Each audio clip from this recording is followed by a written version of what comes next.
What's up, y'all? It's Justin, your neighborhood fishmonger, with another edition of Today's Catch.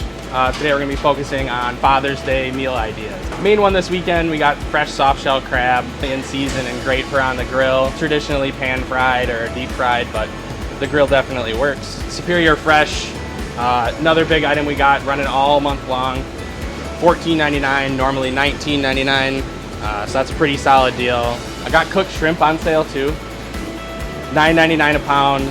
I know it's quick, simple shrimp cocktail, never fails at a party. We got a new item for our Niceland products, Wolffish.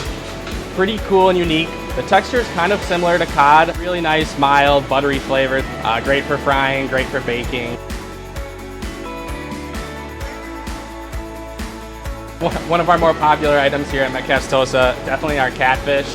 During any holiday, it tends to just fly off the shelves. I got 175 pounds coming in for this weekend just because I know how much it's going to sell. One of the more popular ways to prepare catfish, just a nice cornmeal dredge and fried.